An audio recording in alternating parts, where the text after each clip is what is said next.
وقت کا بہت شکریہ سر. پہلے تو فرمائیے گا کہ ویسے تو آفیشیلی آپ اس کو مطلب رسپونڈ کرنا اوبویسلی آپ کے اس میں نہیں ہے کیونکہ آپ ابھی کیبنٹ کا حصہ نہیں ہیں، لیکن خبریں یہ آ رہی ہیں کہ ہمارے نائب وزیر خارجہ چین خاص پیغام اور کچھ خاص نکات لے کر گئے ہیں، اور کہا جا رہا ہے کہ ایران کی طرف سے گارنٹی مانگی گئی ہے کہ بھئی کن شرائط کے اوپر یا کس ایشورنس کے اوپر اگر ہم جنگ بندی کر دیتے ہیں تو امریکہ یا اسرائیل یہ دوبارہ سے شروع نہیں کریں گے اور چین اس میں کوئی اہم رول ادا کر سکتا ہے. آپ ویسے کیا سمجھتے ہیں کہ کیا ممکنہ طور پر ایسا ہو سکتا ہے اگر چین اس میں پڑے بیچ میں تو کیا امریکہ اور اسرائیل کو کنٹرول کیا جا سکے گا؟ جی بہت شکریہ، آپ نے مجھے مدعو کیا. ہم نے جو ابھی کچھ دیر پہلے آپ کے پروگرام سے چائنا اور پاکستان نے جو مشترکہ نکات ایشو کیے ہیں وہ بڑے احتیاط سے لکھے گئے ہیں، اور ان میں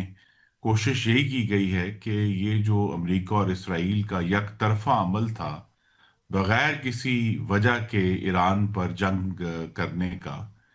اس کو کسی بین الاقوامی جو پیرائے ہے، بین الاقوامی قانون ہے، اس کے تحت لایا جائے. تو آپ نے دیکھا ہے کہ اس میں جو 5 نکات ہیں اس میں قوموں کی خود مختاری کا ذکر ہے، اس میں اقوام متحدہ کا ذکر ہے، اس میں ایک دوسرے کے باہمی احترام کا ذکر ہے. تو یہ جو 5 نکات ہیں یہ ایسے ہیں جن سے مشکل ہی انکار ممکن ہوگا. کوئی بھی ملک جو ہے وہ یہ نہیں کہے گا کہ یہ غلط ہیں یا یہ ہم اس پر عمل نہیں کرنا چاہتے.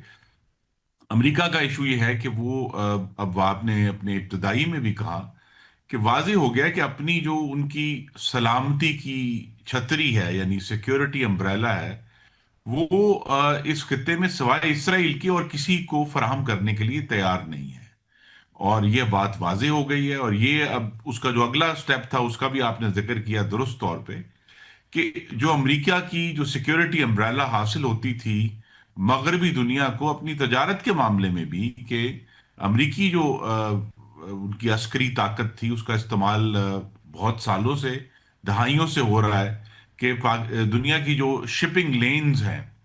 اور آپ کے ناظرین کے لیے میں عرض کر دوں کہ یہ صرف آبنائے ہرمز نہیں ہے جو کہ ایک نازک جگہ ہے. بہت سارے جو ایسے جگہ ہیں جہاں بہت ہی تنگ ہے سمندر، اور جہاں سے جو ہے وہ بہت کروشل تجارت جو ہے، مثلا سب سے جو مشہور ہے وہ اسٹریٹس آف ملاکا ہیں، جہاں سے چائنا کا سارا ٹریڈ موو کرتا ہے. اور وہ اسٹریٹس آف ملاکا جو ہیں وہ آبنائے ہرمز سے بھی تنگ ہے. تو وہاں بھی ایک ایشو امریکہ کا چائنا کے ساتھ بنا ہوا ہے کہ اس کو کھلا رکھنے کے لیے اور اس میں کوئی انڈیو سٹاپیج نہ ہو. اسی طرح نہر سویز جو ہے مصر میں، وہ بھی ایک بڑا کروشل پوائنٹ ہے. پینما کینال جو ہے پینما میں، وہ بھی بڑا کروشل پوائنٹ ہے جو اٹلانٹک اوشن اور پیسفک اوشن کو کنیکٹ کرنے کے لیے. تو یہ جو اب ایک انڈرسٹینڈنگ تھی مغربی دنیا کی کہ امریکہ اپنی طاقت کے ذریعے اور ڈپلومیسی کے ذریعے ان آبناؤں کو کھول کر رکھے گا، یہ بھی اب جو ہے وہ جو انڈرسٹینڈنگ تھی وہ ختم ہو گئی ہے. تو ہم ایک نئے دور میں ہیں، اور اس نئے دور میں پاکستان اور چین کے جو باہمی نکات ہیں آج 5، جو کہ براہ راست کسی کے حق میں یا کسی کے خلاف نہیں ہے، لیکن بین الاقوامی قانون کا اعادہ کرتے ہیں کہ ہم نے آگے کس طرح بڑھنا ہے. تو یہ ایک بڑا خوشائند عمل ہے چین کا.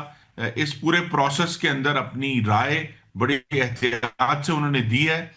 تو پاکستان کے لیے آج ایک مزید تقویت ملی ہے جو پاکستان رول ادا کرنے جا رہا ہے انشاءاللہ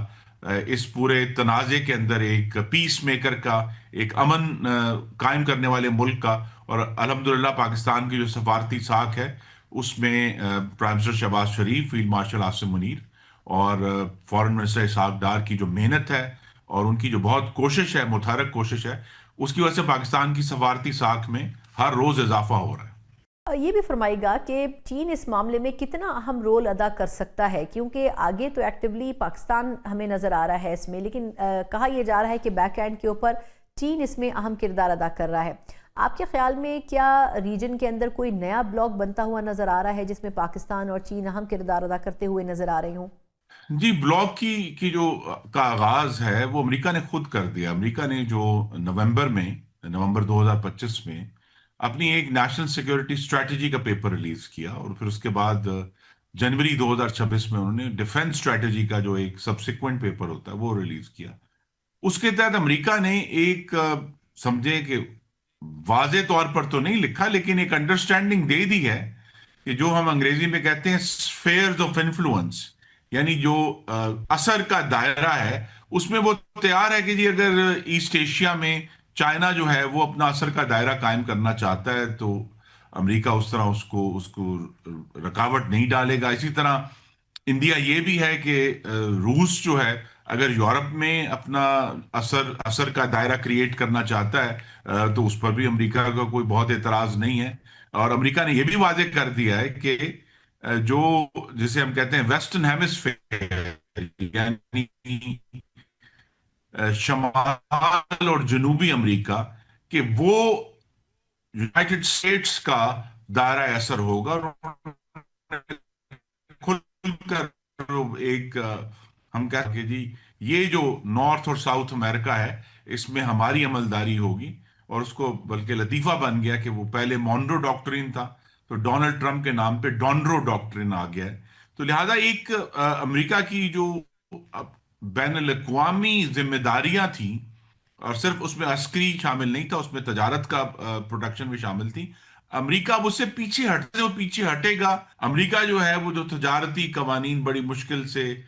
دہائیوں سے وہ کی محنت کے بعد حاصل ہوئے تھے ورلڈ ٹریڈ آرگنائزیشن میں، امریکہ نے تو اس کو ریجیکٹ کر دیا ہے۔ لیکن چائنا جو ہے وہ آج بھی کہتا ہے کہ بین الاقوامی تجارت کو کسی اصول کے تابع ہونا چاہیے۔ تو وقت کے ساتھ ساتھ آلریڈی جو ہے دنیا کی ایک نئی ترتیب شروع ہو گئی ہے۔ اس کا آغاز 2014 میں ہوا تھا جب روس نے یوکرین کے ایک حصے پر قبضہ کیا تھا، اور مغربی دنیا اور امریکہ نے اس کی مزاحمت نہیں کی تھی 2014 میں۔ اور اس کے بعد سے اب واضح ہے کہ امریکہ جو ہے وہ پیچھے ہٹ رہا ہے۔ وہ شام کے تنازع میں بھی صرف بمباری کی، لیبیا کے تنازع میں بھی صرف بمباری کی۔ تو وقت کے ساتھ ساتھ وہ یہ جو وڈرال ہے یہ دنیا کو ایک بڑا مشکل، یہ تلخ حقیقت ہے کہ جو پہلی جنگ عظیم تھی 1914 سے 18 کی، اس سے پہلے کے دور میں لے کے جا رہا ہے کہ ہر طاقتور ملک جو ہے وہ اپنی مرضی سے ایکشن کرے گا، اور اسی لیے بہت سارے تجزیہ کار ہیں، اور اسی لیے پاکستان کی جو اہمیت ہے اور پاکستان کی جو پذیرائی ہے اس میں اضافہ ہوا ہے، کیونکہ بہت سارے جو تجزیہ نگار ہیں مغرب کے بھی اور دوسرے ملکوں میں بھی، وہ یہ کہہ رہے ہیں کہ پاکستان کی یہ جو کوشش ہے یہ دراصل تیسری جنگ عظیم روکنے کا ایک سب سے سنجیدہ عمل ہے جو پاکستان جس کی قیادت کر رہا ہے۔ یہ بھی فرمائے گا کہ خود امریکہ نے بڑا کھل کر اب پیغام دے دیا ہے، اور امریکی صدر ٹرمپ نے تو یہ ٹویٹ بھی کیا ہے کہ اگر آبنائے حرمز سے آپ نے اپنے جہازوں کو گزارنا ہے تو اب آپ اپنی جنگ خود لڑیں گے، امریکہ نہیں لڑے گا۔ آپ سمجھتے ہیں کہ نیٹو کا جو اتحاد ہے اب بظاہر وہ کمزور ہو چکا ہے، اور بڑی حد تک اب امریکہ ویسٹرن کنٹریز کے ساتھ مختلف معاملات میں کھڑا نہیں ہوگا جیسے ماضی میں ہوا؟ جی بہت واضح ہو گیا ہے۔ دیکھیے نا، ایک تو امریکہ نے جو کوشش ہے کہ صرف اس خطے میں اسرائیل کا دفاع کیا جائے اور اسرائیل کے مفادات کو آگے بڑھایا جائے۔ اب آپ نے ہرمز کے بارے میں جو صدر ٹرمپ نے ٹویٹ کی ہے،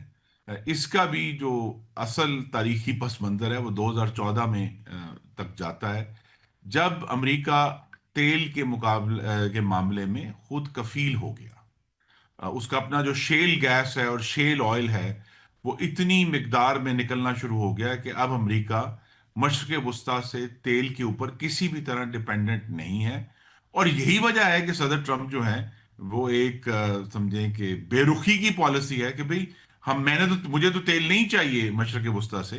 لیکن اگر آپ کو چاہیے تو آپ خود اس کا انتظام کریں، کیونکہ وہ تو چاہتے ہیں کہ امریکی تیل بکے، اور یہ بھی کوشش ہے کہ جی امریکہ جو ہے وہ اس سے فائدہ اٹھائے۔ لیکن یہ ایک بہت ہی ایک سنگین مذاق ہے دنیا کے ساتھ کہ جس ملک پر وہ جنہوں نے حملہ کیا، ایران جو ہے اس وقت اس بہت ہی اونچی تیل کی قیمت پر اپنا تیل بیچ رہا ہے۔ رشیا جس کے خلاف انہوں نے کہا جی یوکرین میں اس نے بڑی زیادتی کی ہے، رشیا بھی اس سارے تیل سے فائدہ اٹھا رہا ہے، اور امریکہ جو خود تیل کا پروڈیوسر ہے وہ بھی اس سے فائدہ اٹھا رہا ہے۔ تو یہاں جو عسکری مفادات اور تجارتی مفادات جو ہیں وہ آپس میں گڈ مڈ ہیں، اور نتیجہ یہی ہے کہ امریکہ نے اپنی جو بین الاقوامی ذمہ داریاں تھیں تو دوسری جنگ عظیم کے بعد اس لیے اٹھائی تھیں کہ دنیا میں اب ایک اور بڑی جنگ نہ ہو، کیونکہ پہلی جنگ عظیم اور دوسری جنگ عظیم وہ سب سمجھے کہ 30 سال کے اندر اندر دو بڑی جنگیں جو ہیں وہ ہوئیں، اور کروڑوں جو لوگ تھے اس میں پھر ہلاک ہوئے، تباہی پھیلی۔ تو اس کے بعد یہ انتظام شروع کیا۔ تو اب اس کا مطلب یہ کہ اگر امریکہ جو ہے اس انتظام کے پیچھے نہیں کھڑا اور اس کو نافذ العمل کرنے کے لیے اپنی کمٹمنٹ کے لیے تیار نہیں ہے، تو پھر ہم دوبارہ جو ہے وہ کہتے ہیں نا کہ طاقتور کی جو حکومت ہے اس کی طرف جا رہے ہیں، اور وہ کبھی بھی امن کا راستہ نہیں ہوتا۔